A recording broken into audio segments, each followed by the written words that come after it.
여러분, 삼성 총수가 공항에서 고개를 숙였습니다. 파업 피해 100조, 한국 뉴스가 온통 그 얘기였죠.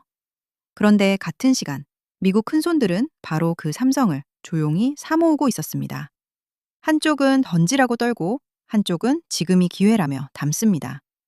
같은 회사, 같은 뉴스인데 정반대지요.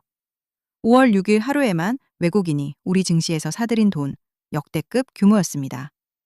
그게 얼마나 큰 돈인지, 그리고 파업 헤드라인에 떨고 있는 내 계좌는 정말 위험한 게 맞는지, 미국 자본이 본 진짜 계산을 지금부터 풀어보겠습니다. 그 한 주, 우리 안방 화면을 떠올려 보십시오. 자막은 온통 빨간색이었습니다. 삼성전자 노조가 5월 21일부터 약 18일짜리 총파업을 예고했고, 사측은 비상관리체제에 들어갔어요. 현실이 되면 피해가 최대 100조 원이라는 추산까지 나왔습니다. 환율도 흔들렸어요. 5월 6일 원달러 환율이 장중 10원 넘게 빠지며 1,455원대까지 급락했습니다. 평소 하루 몇 원 움직이는 게 환율인데 그날은 전광판이 뚝뚝 떨어졌어요. 화면만 보면 결론은 하나죠. 삼성 큰일 났다. 지금이라도 던져야 하나? 그런데 잠깐, 같은 시간 다른 화면을 띄워보겠습니다. 바로 그 5월 6일 외국인은 코스피에서 약 3조 원어치를 사들였습니다. 던진 게 아니라 담은 겁니다. 그것도 평소 하루 매매를 한참 웃도는 역대급 규모였어요. 일주일 뒤 5월 13일, 코스피는 장중 7,400선까지 밀렸다가 극적으로 튀어올라 종가 7,844.0에 사상 최고치를 찍었습니다. 그 상승을 앞장서 끌고 간 건 SK 하이닉스였고, 파업 뉴스에 가슴 졸이던 삼성전자도 그 반도체 랠리 한복판에 있었습니다. 같은 날, 같은 회사, 같은 뉴스인데 한쪽은 떨며 던지고 한쪽은 웃으며 담았습니다. 둘 중 누가 맞은 걸까요? 여기서 많은 분들이 이렇게 정리하실 겁니다. 파업 났으니 삼성 끝났다. 그래서 외국인이 도망쳤다. 근데 반전이 있어요. 그날 외국인은 도망친 게 아니라 역대급으로 담았습니다. 게다가 우리가 한 덩어리로 외국인이라 부르는 그 돈, 성격이 전혀 다른 두 종류였어요. 한쪽은 예전부터 우리 시장을 드나들던 글로벌 기관 자금, 지수 따라 기계적으로 사고 파는 돈입니다. 그런데 이번엔 그 옆에 처음 보는 손님이 끼어 있었어요.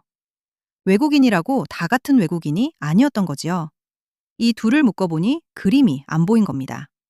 한국은 파업이라는 단어 앞에서 떨고 있는데 미국 자본은 같은 순간 우리 반도체를 조용히 쓸어 담았습니다. 그 답을 알려면 미국이 그 화면을 보며 머릿속으로 무슨 계산을 굴렸는지부터 들여다봐야 합니다. 자, 하나 짚고 갑시다. 미국 아저씨가 폰으로 삼성전자를 사고 싶다. 앱 켜서 검색하면 될까요? 안 됩니다. 불과 몇 달 전까지 한국에 따로 계좌 트고 환전하고 절차를 다 거쳐야 했어요. 그래서 못 사는 사람들은 우회로를 찾습니다. 미국에 상장된 한국 주식 묶음 EWY라는 ETF요. 삼성전자와 SK 하이닉스가 합쳐서 거의 절반, 사실상 한국 반도체 베팅입니다. 이 연문으로 미국 돈이 수개월 만에 수배로 몰렸어요. 그런데 잠깐, 진짜 이야기는 여기서 시작됩니다. 정문이 없던 건 아니에요. 외국인 통합계좌, 외국 개인이 자기 나라 앱 그대로 한국 주식을 사는 통로죠. 만들어진 게 2017년인데 거의 아무도 못 썼습니다. 누가 계좌를 열 수 있느냐, 그 조건이 꽉 막혀 있었거든요. 문은 달렸는데 자물쇠가 채워져 있던 겁니다. 그렇게 8년. 자물쇠가 풀린 게 올해입니다. 2026년 1월 2일 금융위원회가 계좌 개설 주체 제한을 전면 폐지했어요. 그러자 줄 서 있던 글로벌 증권사들이 일제히 움직입니다. 삼성증권은 인터랙티브 브로커스와 손잡았어요. 등록 고객 계좌 460만 개. 이제 버튼 몇 번이면 삼성전자를 직접 삽니다. 키움증권은 미국 위블과 손잡았는데 글로벌 고객이 약 2,500만 명, 그 5배가 넘어요. 하나증권은 홍콩, 일본으로 통로를 넓혔고요. 업계 전체가 동시에 정문을 열어젖힌 겁니다. 물론 분명히 해둡시다. 길이 열린 거지 2,500만 명이 다 한국 주식을 산다는 뜻은 아닙니다.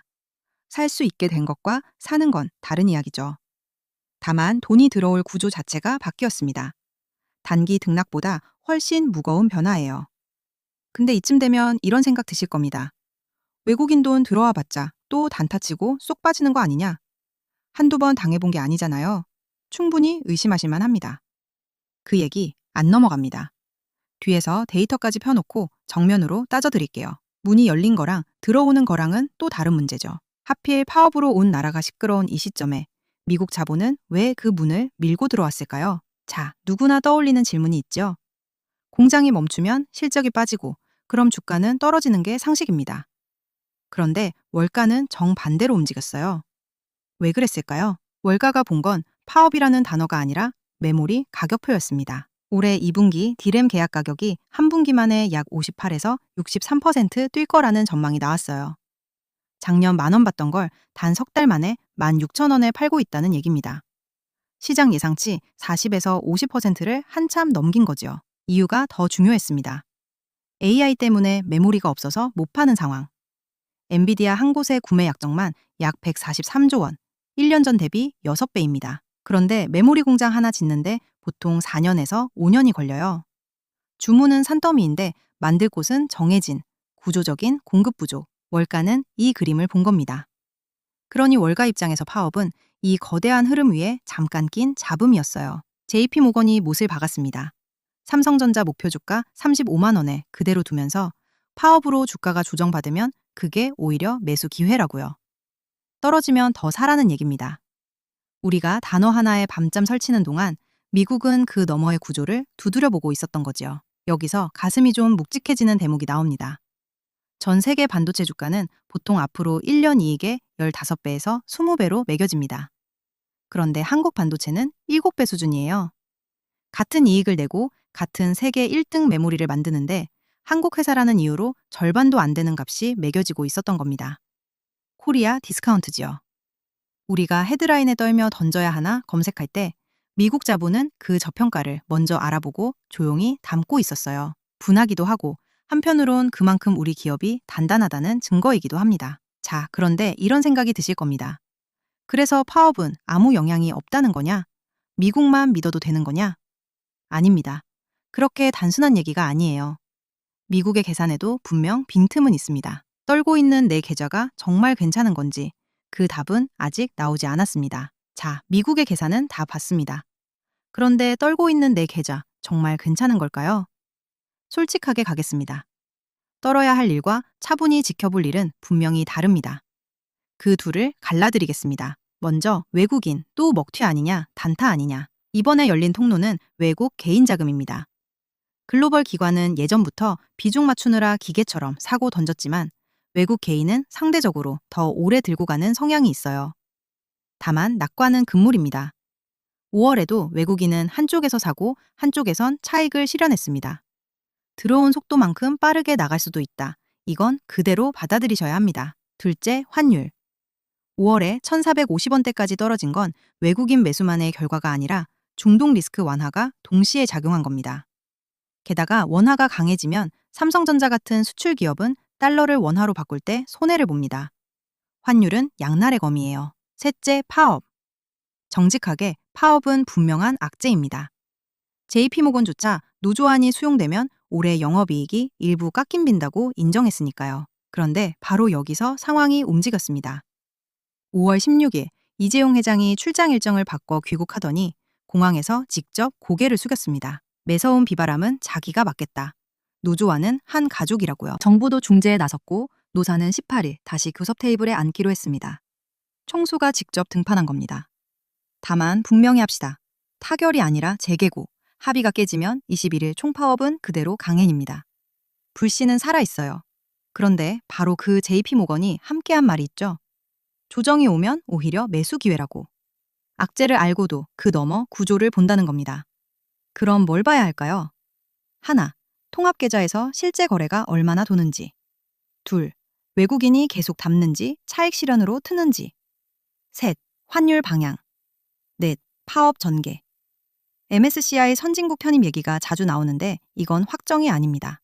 추진 중일 뿐 매년 5, 6월과 12월 심사가 돌아오고 한국은 여전히 신흥국에 묶여 있어요. 사실이 아니라 기대입니다. 물론 맹목적 낙관은 금물입니다. 통합계좌 기대만 봐도 삼성증권 주가엔 이미 상당 부분 반영됐다는 평가가 붙어요. 그래서 결론은 던지는 게 아니라 보는 겁니다. 이 네 신호가 바뀔 때마다 가장 먼저 정리해 같이 짚어드리겠습니다. 같은 5월, 같은 회사, 같은 뉴스였습니다. 한쪽은 파업이라는 단어 하나에 밤잠을 설쳤고 다른 한쪽은 그 너머 구조를 보고 조용히 담았습니다. 갈린 건 정보가 아니라 같은 화면에서 무엇을 읽었느냐였습니다. 미국 자본이 본 건 셋이었습니다. 8년 잠겨있던 통로가 열렸다는 것. 그 너머에 메모리 슈퍼사이클과 한국이라는 이유만의 저평가가 버틴다는 것. 그리고 환율과 외국인 이탈, 18일 교섭에 달린 파업이 여전히 분명한 위험이라는 것. 막연히 떨 일과 부릅뜨고 볼 것을 칼같이 가른 것. 그게 그 한 주의 진짜 계산이었습니다. 이제 그 계산법은 여러분 손에도 있습니다. 통합계좌로 들어오는 돈, 외국인의 방향, 환율, 파업 전개. 이 네 신호가 움직일 때마다 가장 먼저 정리해 올리겠습니다. 헤드라인에 떨던 사람에서 구조를 읽는 사람으로 그 자리가 어떻게 바뀌는지 다음 영상에서 이어가겠습니다.